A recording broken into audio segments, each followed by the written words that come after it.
Coming up on This Week in Radio Tech, we're in the downstairs dungeon of this guy, looking at how to configure audio consoles for a major installation. It's all coming up next on TWiRT.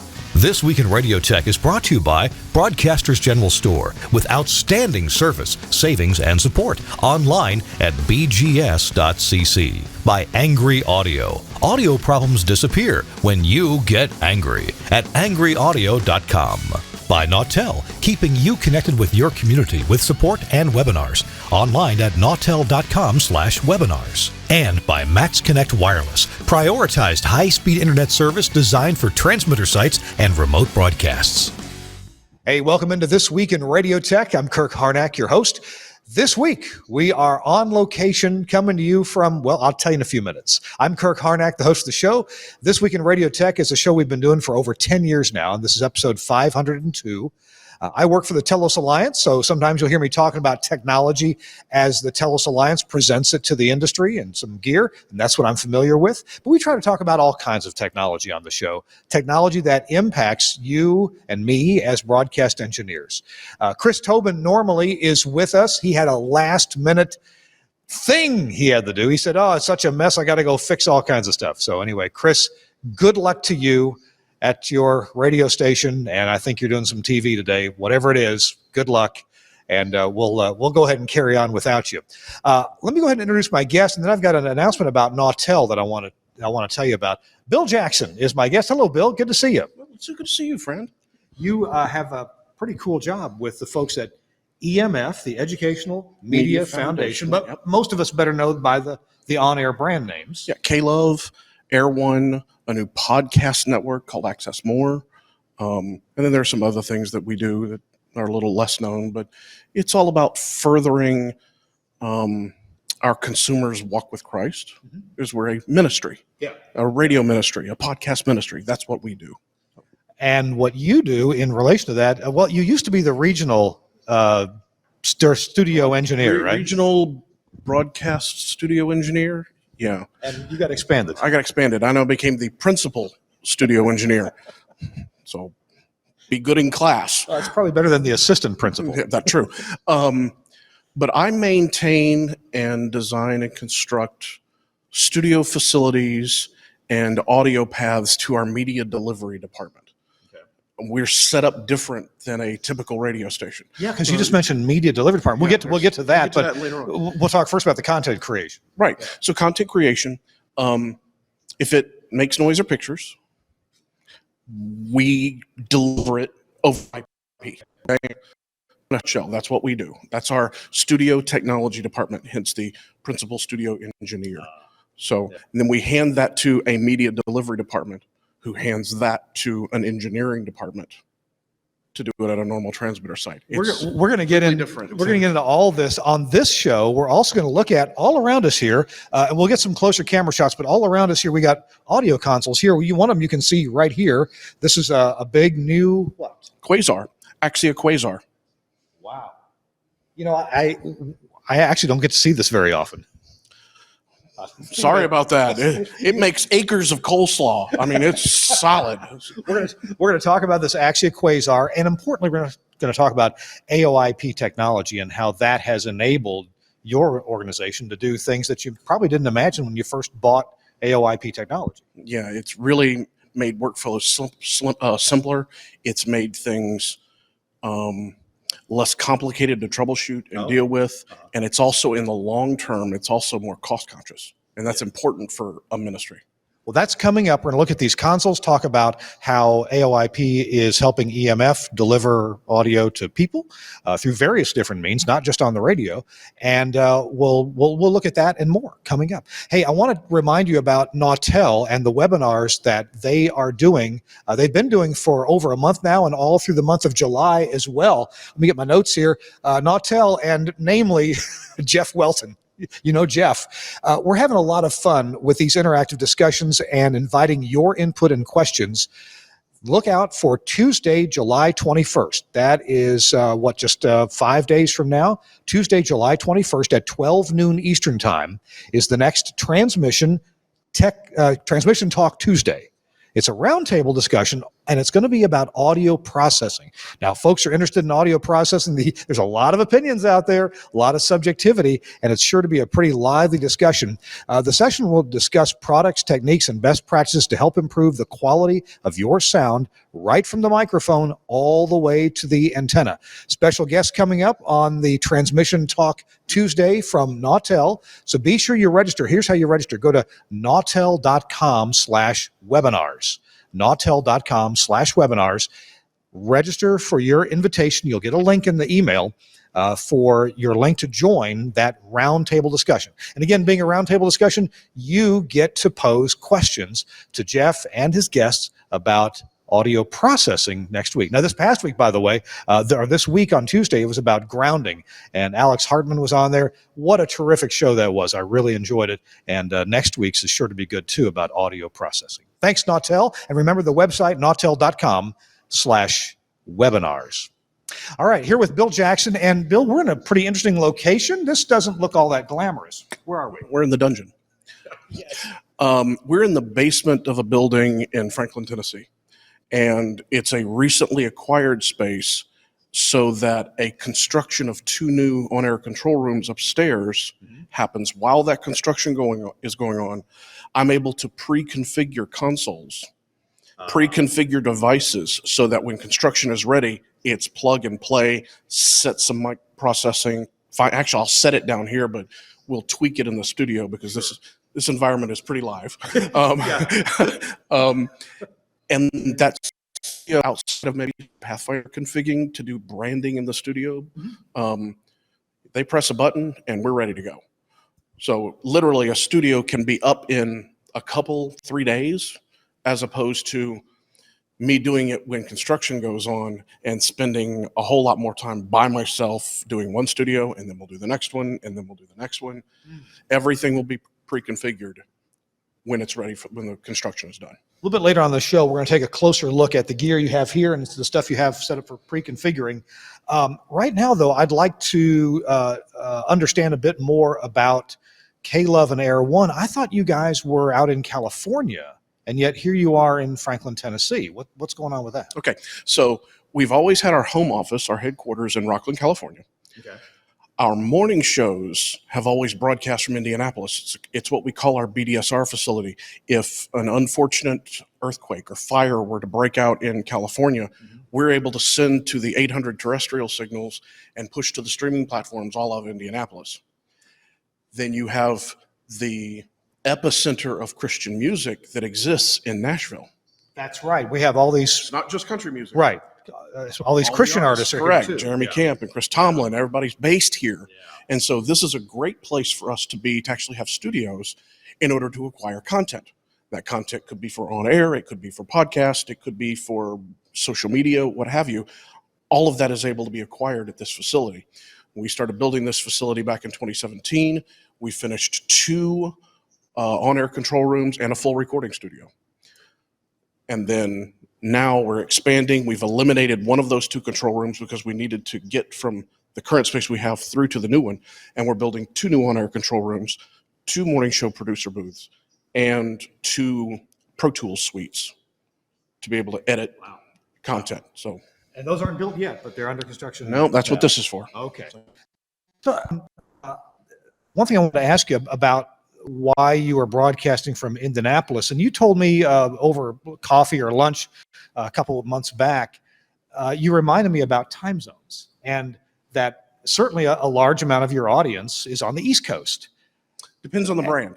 Okay. So if you look at K-Love, for instance, it has more stations that it's in 49 of the 50 states, I think. That could change, but I think it's in 49 of the 50. And I want to say 3/4 of those, the weight, it's pretty evenly distributed, but may tilt a little more towards the East Coast. Okay. Where Air 1 tends to tilt more towards the West Coast. Okay. Then you have the fact that a morning show would be arriving at the studio here at 3 a.m. in California for the 6 a.m. in New York. Yeah. Right? Is that a husband and wife team? Air One it is. Air One it is. Okay. But K-Lov is not. Skip and Amy, they were in Indianapolis, but we've got on Air One, we've got Dan and Michelle, and Dan and Michelle are on the West Coast, so they get extra early for the stations that are on the East Coast. Wow. So we're split, but we're going to have the ability that if we have an event, so K-Lov puts on a fan awards event, okay, up in May. We can have all the jocks come from California and do their shows in their real time slots, and it doesn't matter. Yeah. Right? Because these are going to be extensions of the studios in California. We can get into that more later too. That's a little technical, but Okay. So you're building several studios here, Mhm. 2 main ones, plus you'll have the existing one? yes, we'll have 3 on-air control rooms, Okay. right? And 2 producer rooms. Be 2 kiosk audio producer Pro Tool suites, Okay. and then 2 morning show producer rooms. Now, these morning show producer rooms, you mentioned that you're actually going to have small audio consoles in those rooms too. Now there'll be small versions of Quasar. There'll be 8-channel Quasars Okay. in those rooms. Okay. Wow. Okay. You're saying, why? Boy, that sounds like overkill. Yeah, it sort of does. But if you think about it in reality, it's really not. And I'll explain why. One, you're creating a standard in your facility. And for us, it's a standard for our ministry. This is what we're going to build everything on for the future. Mhm. That's our standard. Number 2, if perhaps I have something unforeseen, and I've never had this happen, but let's say unforeseen that on a Quasar, the mount to go back. Yeah. I'll grab one from a morning show producer room, re-IP it, and stick it in here Gotcha. because it's the same piece of equipment and it's IP based. Gotcha. Okay, it's redundancy and failover. That's normally I would build 2 of the same studio. Well, I don't have to do that anymore. I can be more cost conscious with, in particular, in our case, they're donor dollars. People freely give money to us so that we can do what we do and help further a listener's walk with Christ. Well, we need to be extra prudent with those dollars. Yeah. And that's why we create standards and we do things the right way. We don't want to be frivolous. We also don't want to be cheap. We want great gear because it's going to last. Talk to me a little bit about the facility in Rockland, California. Now, it seems like I got to visit there, 10, 12 years ago there. It may have even been before you had any AoIP, audio over IP gear there. Mm-hmm. Tell me about the studios in Rockland and what they're in terms of the technology. So Rockland, California has 4 on-air control rooms. They are all Power Station aux, Fusion console based. Okay, so these are all Axia audio over IP consoles. Audio over IP, yes. Our ministry standards, we're going to use Livewire+AES67. Yeah. Okay. There are production rooms. I think there are 16 production rooms that largely reside on Pro Tools. That's the standard we've set that we're going to do audio production and video production on in those rooms. Oh, you guys have a fair amount of video going on too. Okay. Yes. Because this is about content. It's not about one type of thing. This isn't just radio for us. This is much bigger than that. So when we create standards of how we're going to do things, we want those standards to be at a level that is worthy of our brands. Okay. So we've got those. We've got purpose rooms, almost like a producer room, and those are IQ based. Yeah. Okay. So there's still AoIP, audio Still over IP. AoIP. Plugs right in the network, talks to everything else. Sure does. Okay. Cisco switching infrastructure, Yeah. that hands off to, particularly in the broadcast side, when we hand off AoIP as AES67 to a Pico head end, and it's uplinked to affiliates. Cool. Hey, we're going to take a break right now and mention the company that helps make our broadcast possible. And we're going to do it because we got some of their gear right here. And that is from Angry Audio. Why don't you, my hands are kind of full here. Why don't you pick that puppy up there and we'll take a look at this. This is a mic tally gizmo. What is that? Mic Tally Gizmo is a cool device that Catfish came up with, and it's a 5-pin XLR input to a 3-pin XLR output. All it does is remove 2 pins. It removes 2 pins, but lets you set your Yellowtech Mika light to turn on and off, and then apply 15 volts DC power to it, and it gives you the 12 volts that you need in order to power your Mika light. Okay. Now you could do this one of 100 different ways. when we decided we wanted to implement Mika as our standard for our mic booms with the little lights, we said we would take the output, the 2 pins, and drive those to a 66 block and apply power to the 66 block, and then use Pathfinder to switch it. Right. Okay. Right. We're doing something different. We decided to go with this option, and I've been really pleased with the way that they work. So the 5 pins, that's the standard that is used in the Mika arm. Correct. Okay. So Balanced audio, 3 pins, and 2 pins that are your DC voltage to power your light. there's another, this one again is called the mic tally gizmo. It doesn't have any mic amplification in there, and there's no headphone in that. Well, could you pick up this other little one, a little bit larger, and it's called the guest gizmo. Do you know much about this one? A little bit. The idea here, I believe, was that we plug our headphones in, and this acts as, I believe, your cough button. Yes. Interrupt the audio, right? And you control your headphone volume here. Got a headphone amp built into it. Okay, gotcha. And that's your cough button for your microphone, I do believe. So you could use these two in combo to light the tally light and to give the. But yeah, there's different ways to get the different ways to skin this cat, aren't there? Yes. Now you've also got a headphone amp over there yonder way. It's the one that I've been showing on the show quite a bit. That is this thing. Well, I like this one because with this one, I won't snag my pantyhose on it. Let me tell you why I love this one. Right.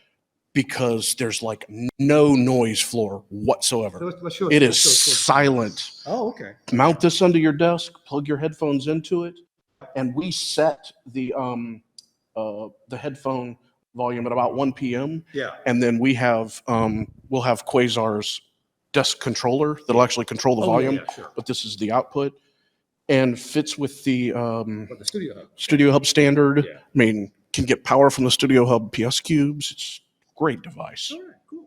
Those are from Angry Audio, angryaudio.com, and Angry Audio happens to be based right here in Franklin, Tennessee. That's right. So check them out, and obviously you're using a fair amount of Angry Audio gear here. Yeah, Catfish is actually creating. I don't want to talk about it very much, but he's actually creating a custom box for us. Yeah.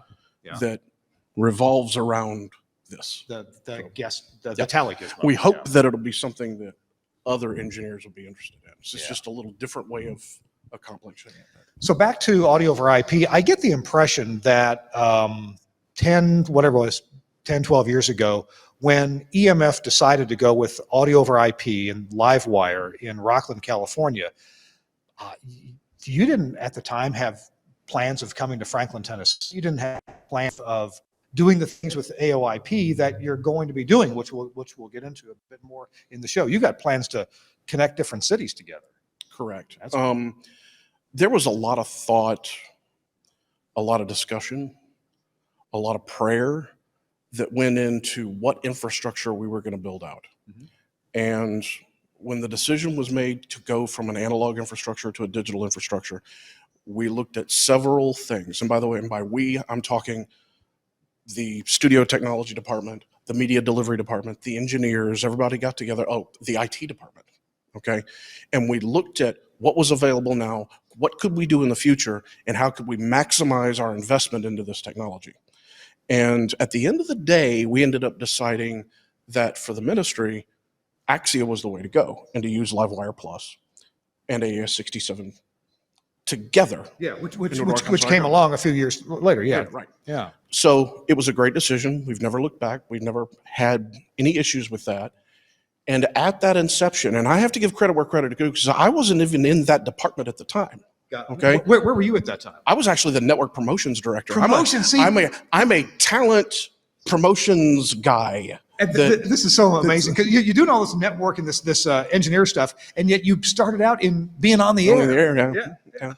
And well, it provides a different perspective too, because I understand what a jock thinks. I understand what they do. Yeah. We've done TV. I understand. I get framing shots. I get what lighting is supposed to be, right? Yeah. And that being able to take that knowledge and use it as a tool in the toolbox in order to craft these things, design these things so that the talent feel comfortable. They don't have to think about the button that they're pushing. It's just there and it just works. Yeah. And it works in their workflow because, you're a talent. You think, okay, I got to think of what I'm saying. I've got to read what the piece of copy is. I've got to know what I've just finished, what I've got to do next. There's 5, 6, 10 things that a jock thinks about while they're on the microphone. Right. Let's eliminate as much as that can for them. Let's let them be them. Let's let them do the job. Let's let them get the message out and provide them tools that they don't have to think about. Designing that, then you got a win-win for everybody. Gotcha. And the studios that I've seen certainly follow that approach, where it looks like you've built them, or people before you also built them, such that the jock has a great deal of assurance. They push this button, it's going to do what they think it's going to do, and it's going to do it maybe with just one button push. Yeah, in a former life, I was blessed to be able to learn to write Crestron panels. Crestron touchscreens and the control rooms, and to go to Crestron school and then teach panel design, and that if it takes more than 3 touches to do something, simplify it. It's little things like that in UI design. UI design directly translates to what we do here, and it creates some opportunities for us to try some things that are literal out of the box, and that's what we're blessed to be able to do down here in the dungeon. Let's see if we can move over to this console here and maybe get a little bit of tour of this thing. So, and Suncast, I'm not sure if you can put the other camera on. Bill, I'm going to you give us a little tour of this console. And even though I work for the company that makes these, Axia, I get to see them at trade shows, and once in a while when I'm at the company headquarters, but I don't have one of these at home yet. You're missing out. I know. And you've got 3 in this room. So tell me a little bit about what this console does. Okay. If you're a current Axia user and you're based on Element or you're based on Fusion, your frame comes a little differently. The console frames are done in what they called 1.5U, 2.5U, 3.5U, where a unit is a 4-frame module, but your master module that houses your everything that's touchscreen is 1.5Us. So when you order your frame, whether it's a desktop frame or there is a new a flush mount frame, and there's also you can mount these modules directly in furniture now too. They'll make a trim piece for that'll come out relatively soon. You order it such to the frames that you're going to need.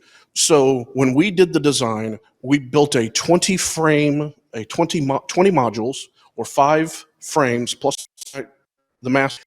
And I said, in case we need one later on, let's add another one. So this is a 7.5U frame. 1, 2, 3.5, 4, 5, 6, 7. Okay? 7.5U frame. Additional power supplies. There's 4 power supplies, so we have plenty of redundancy. The back has access here to be able to directly attach nodes and broadcast really without a switch. And then this is connection to your AoIP network. And of these power supplies, you've got 4 of them in here, but 2 are connected. Only 2 are connected right now. Shown by the status light here on the very back. Correct. Once these go in the studios, they'll get all 4 applied. Okay. For now, I'm trying to config and pre-config. If I lose a power supply, I'm going to know, and I've got a spare. So it looks like each of these modules has its own IP address. Is that right? Correct. The entire system is IP based. And depending on how you build your Livewire network, that becomes real important. So Axia has a recommendation of how you should frame out your IP, and the Livewire IDs are a derivative of the IP address. We did that, okay? We tweaked it a little bit, but then when it came time for Fusion, it broke the model, okay? Because there's so many more IPs. So we had to do some serious thinking and some serious talking to still keep that model, but break things out IP. And each one of these modules, the fader modules and the master module, all get an IP address, but they use no Livewire IDs. And that's important. Okay. The Quasar engine uses all of the IPs, okay? Because this is where your audio in and out is getting directed. Your nodes are now your in and out. Yeah. So it's like the old Element days when you had the mix engine and you used the nodes in and out. That's what we're doing again. These are two mic nodes. This is a AES node. This is a GPIO node, and this is an analog node. Okay. And this is my in and out for one studio. Gotcha. That's all the IOs for one studio right there. Okay. And now that mix engine, that looks like it might have some fans in it. That doesn't go in the studio, does it? Doesn't go in the studio. This goes in your technical room. Okay. And that then presents a unique challenge for us because when we did our Livewire scheme, anything that went in a technical room has its own set of IP addresses. Okay. So it messed up your scheme a bit. It broke the scheme. Okay. So we had to say, okay, the engines are going to go in that room, but because it's driving studio stuff, we're going to IP it like it's in the room, and it's going to be the brain, so it's going to get .1. Well, see, that's what I do. If no matter where the location is, I've always associated the IP address with the functionality. Yes. So if it's the mix engine for Studio A and Studio A is a .3 or whatever it may be, then that's what I give it. Yeah. Exactly. Yeah. But you can imagine the quandary. Okay, well, we have this and it works for this, but now we've broken it. So what do we do? And for us, since this is the brain at 1, and this needs to fall in that range, but takes no Livewire IDs. Yeah. Well, between 1, there are then 200 Livewire IDs, the way we break it out, that can be assigned to this engine. But this needs none. So this is .1, this is .100, this is .101, 102, 103, 104, 105. Now, on the one hand, I don't want to overcomplicate this. On the other hand, it's good to have a scheme so you know where everything is. That's part of planning. Yeah. And if you don't plan this, if you go into this willy-nilly, it's going to get real difficult for you to go, okay, what was that? How did I got to go look this. When something, and again, we've never had anything go wrong, but you plan for the worst and hope for the best. You need a fixed scheme to be able to do it. I guess what I want to point out is that you can make your own scheme. Yes. Livewire or Axia, they don't tell you what you have to do for your IP numbering. Right. But it's good that you point out, because this console has 1, 2, 3, 4, 5, 6 modules in it now. It's got 6 IP addresses, doesn't it? Yes. Yeah. And there are more to come. Yeah. Okay. Gotcha. Okay. Gotcha. Because the headphone control fader modules that are going to go on the desk that the talent will actually use, if you elect to use, if you elect to use a headphone amp but it doesn't have a volume control, that gets an IP address too. Gotcha. So you've got to really account for everything IP-wise that is going to go inside of your IP scheme, and know that does the item take an IP address, or does it take an IP address and a Livewire ID? Okay. So plan again, talk it over, try and break it, poke holes into it, make it right, plan some more. You're building studios that are so much bigger and several in a cluster than I ever have.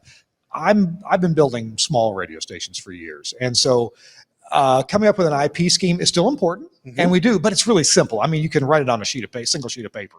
I think yours is probably on a spreadsheet, right? Oh, a multi-tab spreadsheet, yes. Because remember, this isn't just about the studio. Yeah. This extends to 2 other departments, right? Yeah. And so everything has to work together, because if you get one Livewire ID conflict or one IP address conflict, your network is not happy. And it's you use the term Livewire ID. And by that you mean like Livewire channel number. Yes. Yeah. Okay. And by the way, in an AES67 world, that would be a full multicast IP address. Correct. And so when you say, again, Livewire ID, Livewire channel number, for those of you who don't know, the folks at Axia a long time ago, when they invented Livewire, they said, hey, we don't want to have people typing out full multicast IP addresses. 239. And maybe making a mistake, fat fingering that and making a mistake. So on any of this gear, if you type in a Livewire channel number, it gets algorithmed behind your back into a multicast address, which it's easy to figure out. I mean, you can translate one or the other, but you don't have to. You just type in a channel number. Right. Yeah. Okay. I know that this engine at 8.1, its program 1 output is going to be 8001. Okay, yes. Okay, it writes to 8.1, 8001, and it has the first 200, so it's 8001 to 199. Because, you know, fully loaded up, that thing could have a couple hundred audio outputs. Oh yeah. The vMixer that's inside of it, Oh, yeah, yeah. 80 channels of Yeah. Livewire right there, Yeah. right? That's 80 Livewire IDs. So you really need to think it out, how you're going to use it, what you're going to do with it, plan for it, plan some more, try and break it, plan some more, then start pre-configuring it and testing it. With all these channels, you're really trying to get your money's worth out of the ones and zeros that you buy. With some of the things that we're going to do, it becomes necessary because using all of those vMix channels, we'll talk about when we extend the AoIP network from Rockland to California, so that I can call up sources from one site to another. Let's saunter back toward the camera here. We're going to get ready for a break. If you've just joined us, I'm talking to Bill Jackson. He's the principal studio engineer for EMF, Educational Media Foundation, right? K-Lovin and Air One, and we're talking about audio over IP. Bill's installing 3 of these, Axia? 3 Axia Quasars. It'll eventually be 4 in this facility, Okay. And then long-term 5, but right now 3. So These came in some big honking boxes. they're crates, Kurt. This console weighs like 90 pounds. It's a boat anchor. I mean, it's amazing. The build quality, it really is.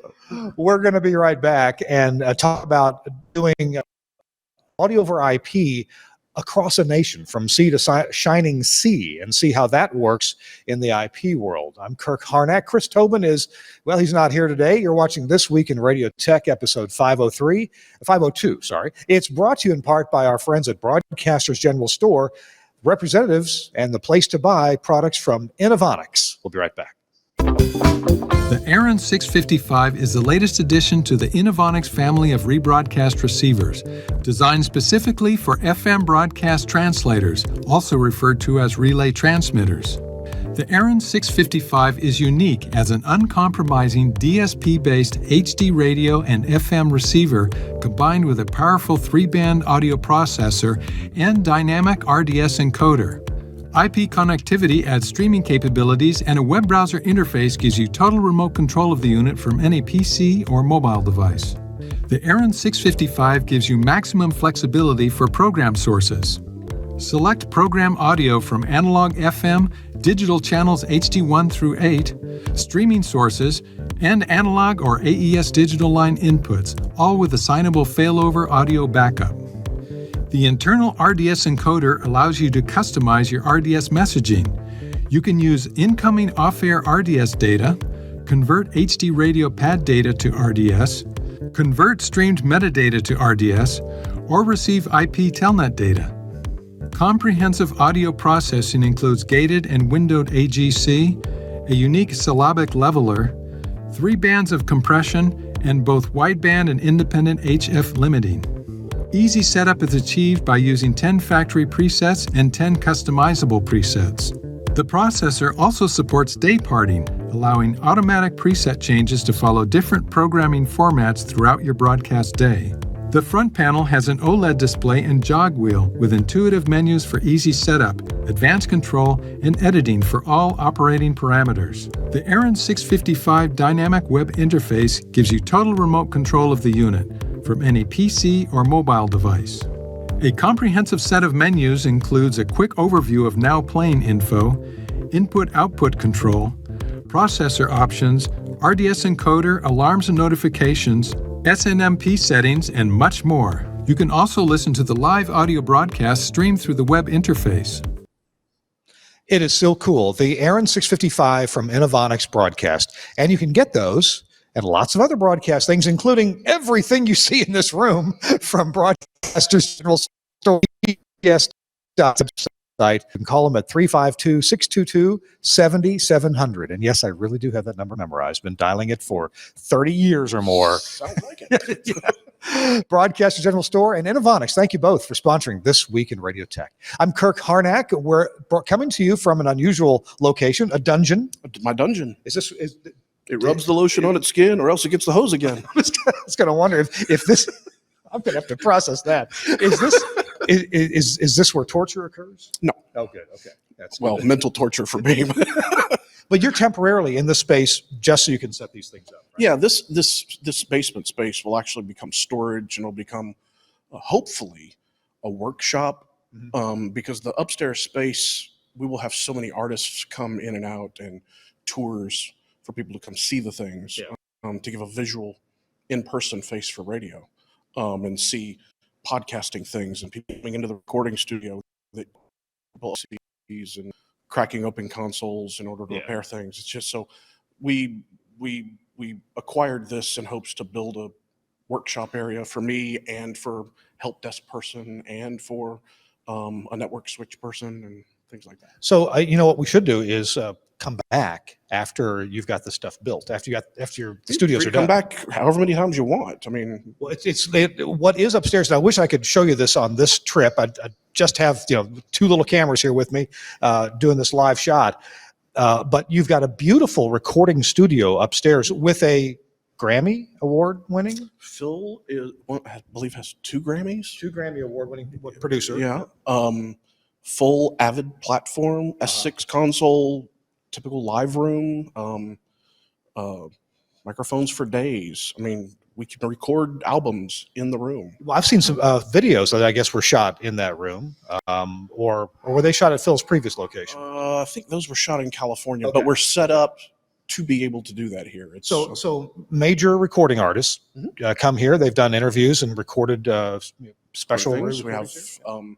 music that's going to be recorded within the next few days, as a matter of fact. Okay. I won't say who or what, but Okay. yes, it's fully capable to do that. So, Wow. Well, I've been in Phil's control room, and wow, it's pretty nice. pretty cool, right? Yeah.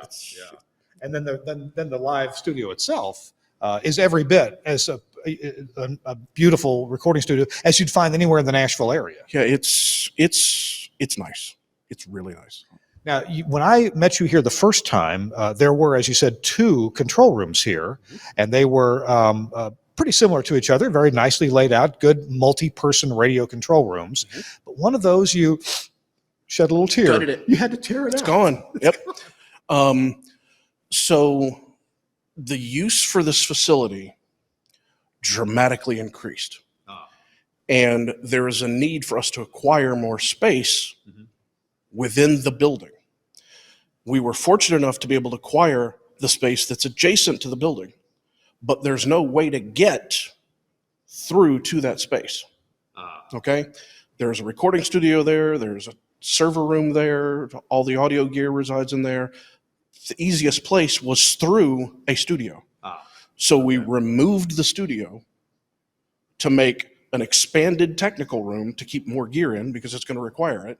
Big UPS from generator that we installed. Of course, that's going to increase heat load, so we need more AC to go inside of it. We need more connectivity, which means bigger switches, and it grows exponentially. But then we've got a 48-inch hallway to be able to walk from the current space into what's going to be the new space that will have the 2 new on-air studios, the 2 morning show producer booths, the 2 Avid producer workstations, some offices, cubicle area, that type of thing. Now, for those who don't know, Franklin, Tennessee is a quaint and historic little town. We're south of Nashville, about 15, 20 miles or so. Right. And a lot of wealthy folks live here. Lot of artists in country music and Christian music live. I mean, if you go over here to the Frothy Monkey, you will see artists daily. Just sit there for 2-3 hours. You're going to see at least 1 or 2 pop in. I'm friends with a fellow who's formerly a CEO of a major public company. There's all kinds of. So Franklin's a swank little town. Anyway, It's got charm. Well, the charm, yes, It's got charm. and I've looked at home prices. You get to pay for that charm. It's got charm. It's got charm. So what I'm getting at is the building that you're actually in here, that you've rented more space in where the studios are going. This building is kind of historic, charming, isn't it? Yeah, so across the street is a historic Methodist church. The Methodist church owned this building and the building that we're next to. As I understand it, I could be wrong on this story. I think I'm right, but I could be wrong. The Methodist church was interested in building a new space to house their their contemporary services. They sold the space that we're in and an adjacent Sunday school type room to use the funds to build the new contemporary service sanctuary. Meanwhile, your traditional services are housed in the traditional historic building. Well, it makes sense that that would happen again. I could be wrong on that, but that's what I've been told.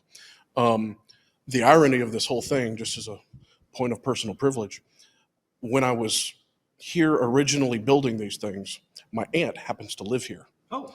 And I brought her over. She's like, hey, I want to see what you're doing. So I brought her over. She's like, Billy, I used to bring my kids to Wednesday night supper in this room.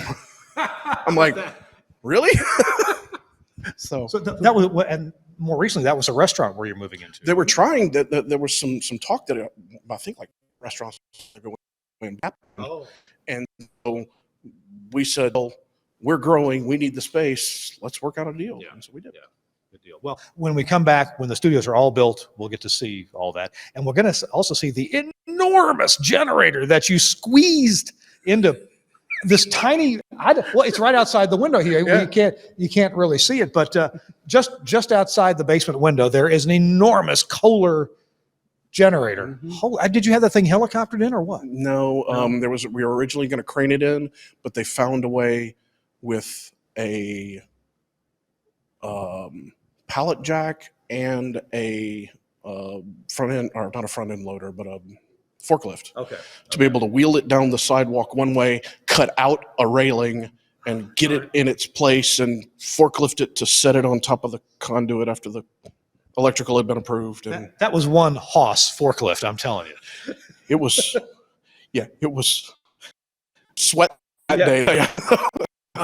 I didn't help too much, but I observed you guys unloading your UPS system. Oh, it isn't small, is it? That's not small either. Saying something that fits in a rack. It takes up a room. Yeah. So with the load that you're going to have here, what kind of time will that UPS run? It's enormous, the UPS that they have here. So we don't have it to its full load yet. Yeah. We anticipate that it would run about 15 minutes at its load by the time we have everything up and running. And believe it or not, the thing that's taking up the most, that's drawing the most, is the recording studio, because there's a lot of tube gear and amplification for the speakers, and that's the draw. I mean, there's 9,000 watts in that room alone. Okay, just in the control room. Yeah. So that's the draw, and then you've got the broadcast gear, and this stuff's so power efficient now. It's not generating much heat. It's not drawing a lot. It's much easier. Tell you what, you suggested that we do a little tour here. Now, again, we're in a dungeon, a basement here, where you're pre-configuring three audio consoles. Correct. And gear that goes with it. So I'm going to hand you the microphone again. Okay. And we're going to see if we can get this camera stabilized. And I'm going to now let me warn you. Step around here. Okay. This is a dungeon. This is wiring stuff that will be taken out of here and installed inside of the studio, completely cable labeled prior to it going in, right size fitting cables and all that. Matter of fact, in this rack, so this is what we're going to call on air 6. Okay. These are the 2 mic nodes that will go in the room. This is the AES node that will go in the room. This is the GPIO node that will go in the room. This is the analog node that will go in the room. This power supply will actually go in the rack.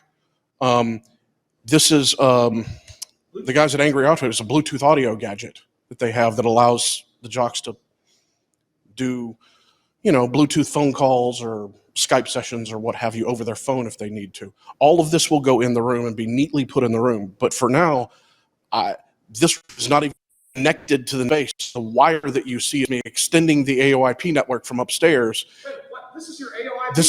This is it. Every source upstairs is now in the room all over this one wire.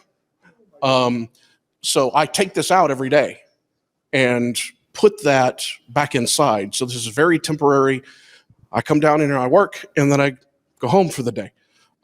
Even the power, it's all temporary. These are the supplies that will actually go in the racks for this gear inside of the technical room. So everything has a purpose. Everything fits to a design. It all has a plan, and it all works. Can you spend a moment and tell me about the different Cat 6 cable that you have? Do we have an example of that thin stuff? Yeah, this is one. This is one of the Cat 6. Okay. So we made a decision, again, planning, that we're going to base our entire facility on Cat 6A.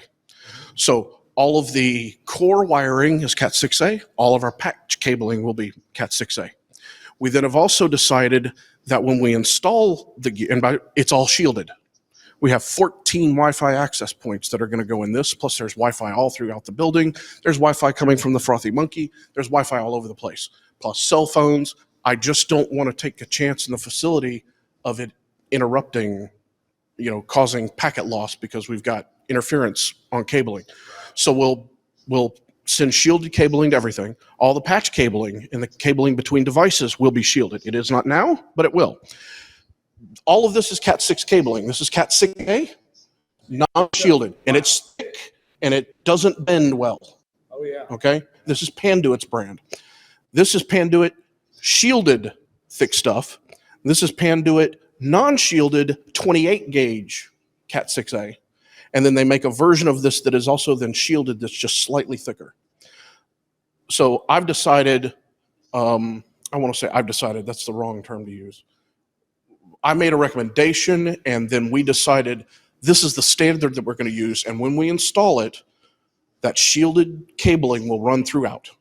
And that's how we'll install everything. I'm going to make a quick move over here to the big switch and Yeah. see if we can get a picture of that. Okay. You tell us what's going on here. Now, earlier you pointed out that, hey, this is temporary. Right. And I think what you're saying is, excuse the mess, it's not going to look like this.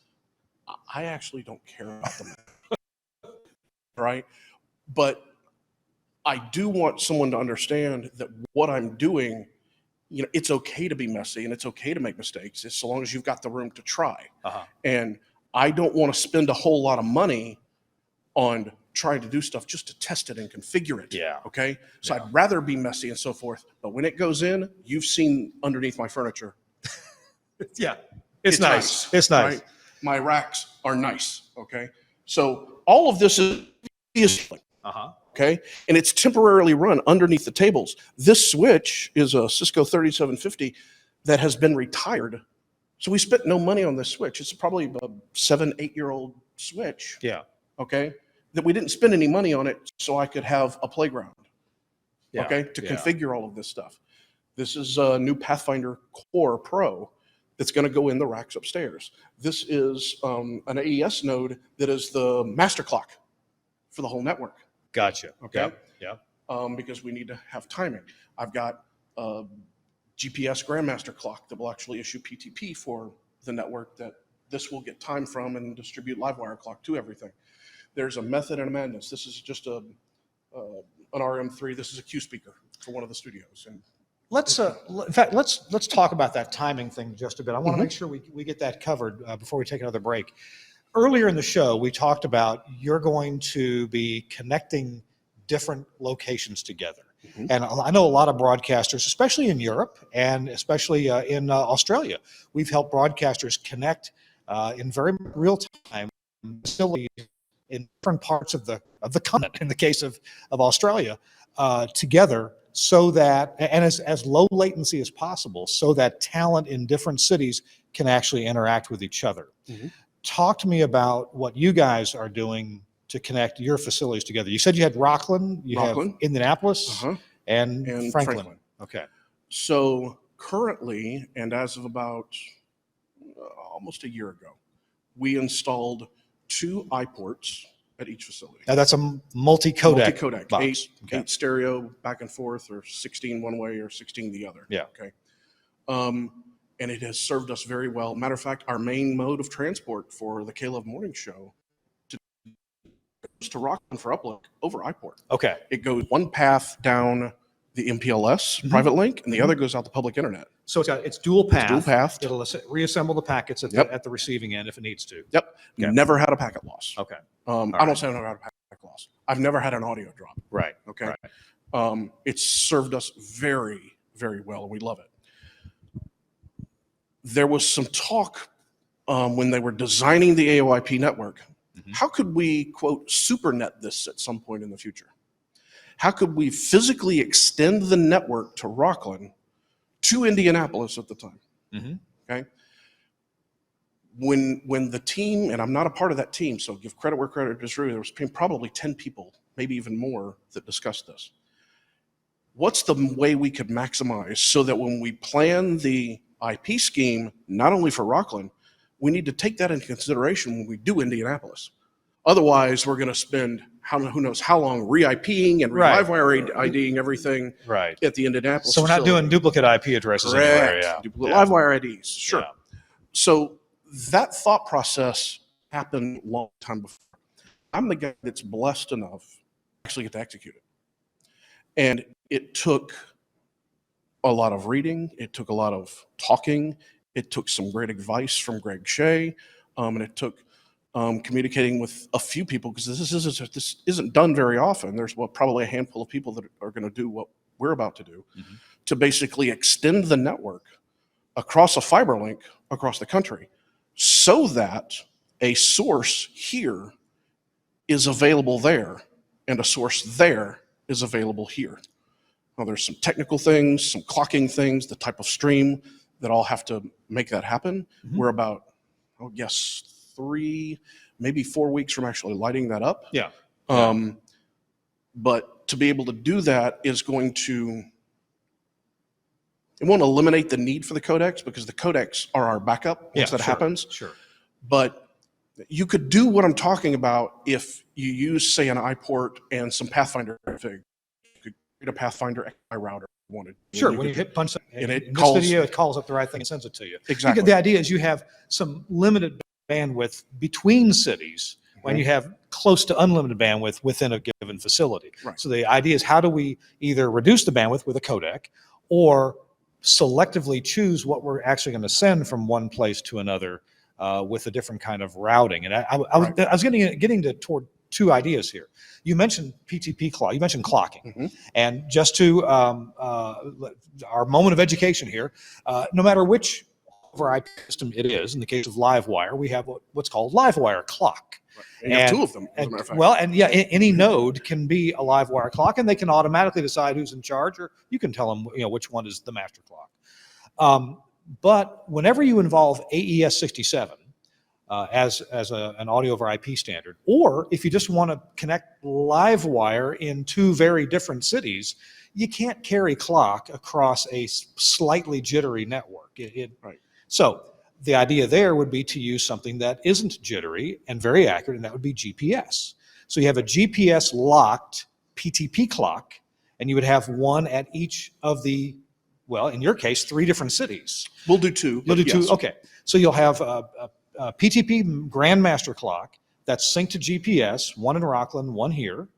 And then on your Livewire network, your Livewire nodes can... This master one That master one, yeah. can goes sync- and gets time gets the time from the from PTP. exactly. And it says, I'm the Livewire master clock slave to PTP. Yeah, exactly. So, and the one in Rockland's doing the same thing. Correct. So the point is, the idea of exactly how long is 1 second, well, that notion is precisely the same in Franklin as it is in Rockland, not even a few microseconds of difference. I mean, actually just a very, very couple of nanoseconds difference. Yeah, I when I initially started this process, investigating it over a year ago, I actually watched one of the This Week in Radio Tech videos where you had Greg Shea on. Okay. And you talked about PTP, because he's Yeah. one of the geniuses behind it, for crying out loud. I mean, What's so funny?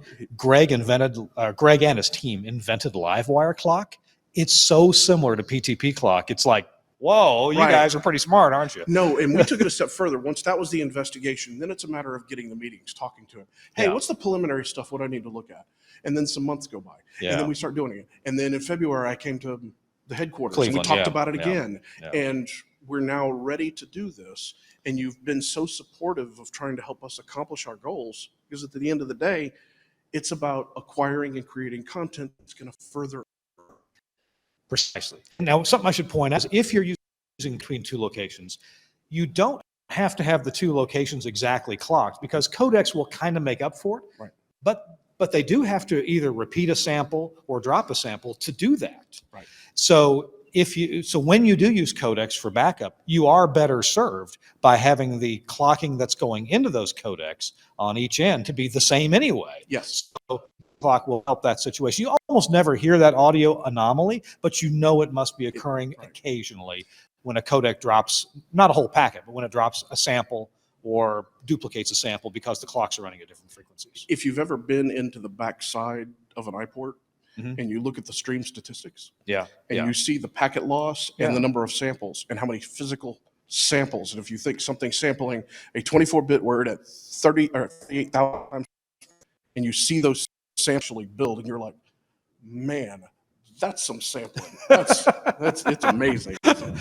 I have some iPort stories to tell you, but I may have already told them on the show. But anyway, pretty impressive codec operation there. Awesome. But the point, you guys will be in a situation where you can bring Livewire or AES67 programming across a national IP network. Correct. And from one city, you can choose anything you want or anything you're allowed to from the other city. So John's mic, sure, yeah, bring up John's mic from Franklin. Yeah, it's a tad bit more technical than that because a mic feed is a live stream source. Right. Okay. Whereas we're only going to send standard stream sources across the WAN. Absolutely. Okay. Yeah. So I have to convert that live stream to a standard stream to be able to send it. Sure. So it's not just as easy as, hey, I'm going to call up mic 1. I'm going to create a second mic 1 that is available. The standard there. stream version of mic 1. mic 1. Hey, that's a right? good point. Because that's why I'm in up. You have two clocks. You have Yeah. the live stream clock and you have the standard stream clock. Yeah. So that's been the fun, is to try and negotiate that and plan out, how am I going to do this so that it's available and it's simple in both places to be able to call this up. All very doable, but I'm glad you guys are actually getting it done. No, you've been very helpful. Thank you. We're talking to Bill Jackson. He is the principal. Studio engineer for EMF, K-Lovin, and Air One. And it's This Week in Radio Tech, our 502nd episode. I'm Kirk Harnack, and This Week in Radio Tech is brought to you in part by our friends at Max Connect Wireless. And hey, I'm using my Max Connect right now. Feeds. So Suncast, if you go ahead and bring the webpage up, that'd be great. Max Connect Wireless is a service.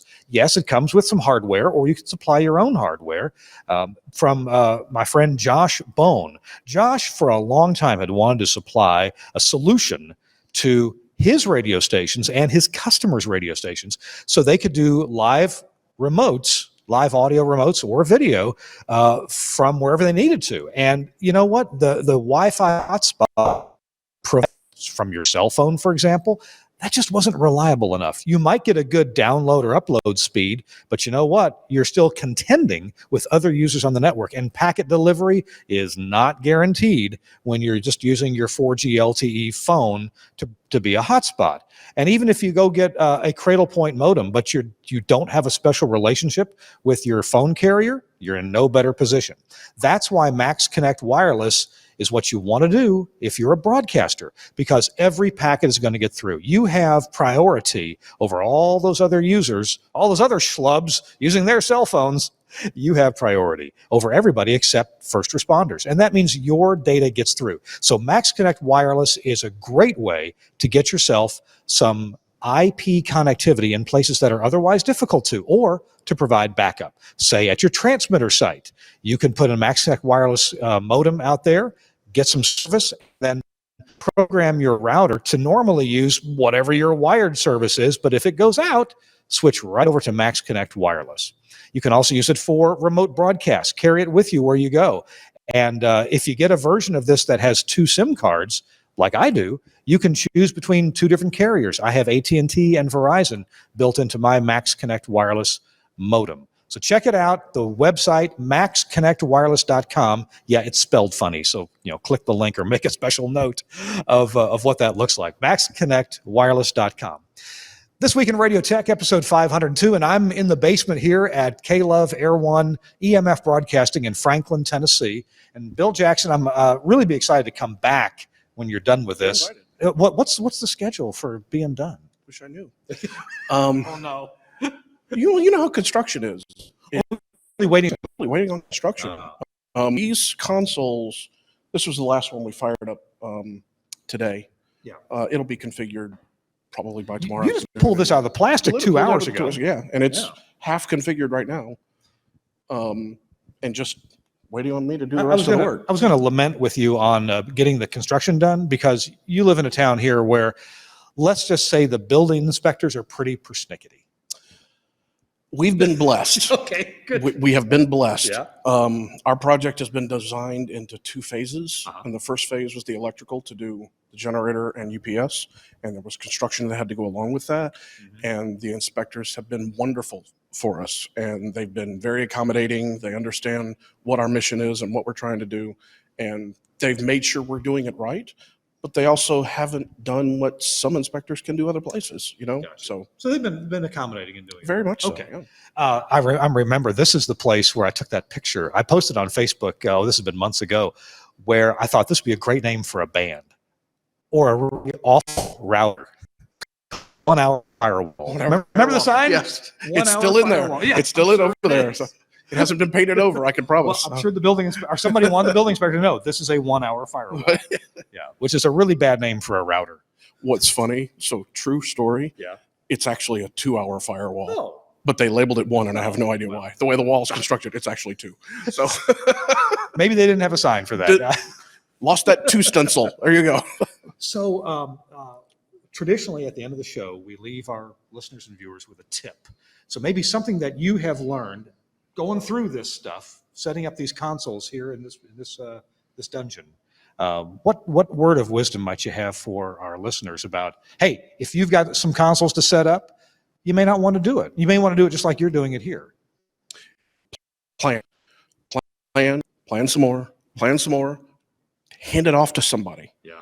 In the engineering world, we can get a little self-absorbed in our knowledge and how we do. I've learned the hard way. It's okay to make mistakes. Everything that we do, we confer our team, and I've had to make some suggestions on, hey, we need to change our Livewire scheme where it still fits our model, but it fits for what we're trying to do. And it's going to have a little pain in it. I need you to poke holes in this. I need you to find the problems before we actually try it. So I've planned, I've thought, I've planned, and I'll submit it. And then people can bounce questions. And I tell them, if the baby's ugly, tell me the baby's ugly, okay? Let's fix it now. Do you have a better idea? I don't know everything. I want input from you to help. This is a collaboration. Let's get the information, let's get it right, let's plan it, let's pre-configure it. Then when it comes time to install, it's cake. Just go drop it in, plug in the wires, put the labels on them, walk out. And for me, there would be a little bit of a saving grace in that. And that is, if something I did didn't work out well, everybody else signed off on it too. Yeah, I mean, I've never approached it that way. Well, as engineers, we're typically proud. We like to think we like to think we know everything. A lot of us do. Maybe you don't. God bless you, but I do. I like to think I know how to do this. And some of us are a little afraid to share our plans with others because somebody else might point out a glaring problem with it. That's what's different about me. I want you to tell me the problem. Yeah. I really do. Yeah. Because I don't have all the answers. I want to know what you think about it. I confer with people both within the ministry and mentors that I've had. I've even called you and said, hey, what about this? And you're like, well, I don't know that would work. Okay. You've been very diplomatic. I don't know that would work. Or it might be, well, watch that previous episode with Greg Shea. Yes. Yeah. So if I would say, if you plan, if you seek counsel, and you follow that plan, once you start pre-configuring everything that you're doing, your job, once your furniture's in, once all your electrical is run, then you're set. Go drop the stuff in, take your cables, pre-label them, plug them in. 95% of the work is done. Yeah. It's just tweaks here and there. When this is done, I will share with you how this will happen. Everything here, the 3 consoles, the stuff for the producers, everything will be pre-configured, ready to go once the occupancy is secured for upstairs. Yeah. I have logistics planned of when my furniture is going to hit. I have the logistics planned for when the acoustic panels are going to hit for the room so that they miss because construction dust and all that. There's a plan. We've planned and we're set.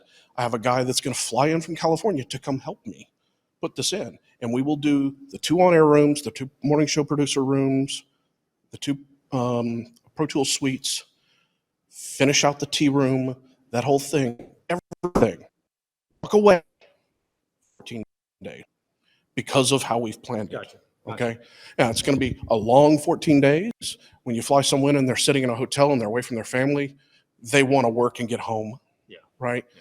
So there's a plan. We need to plan, Gantt chart it out, do whatever you need to do in order to make sure that the plan works, and then go execute. And obviously your plan includes milestones such that the consoles aren't dropped in and then some drywall's getting cut. Correct. Yeah. Everything, particularly with cabling, because most people forget that when you run cabling, you run your cabling after your paint is done.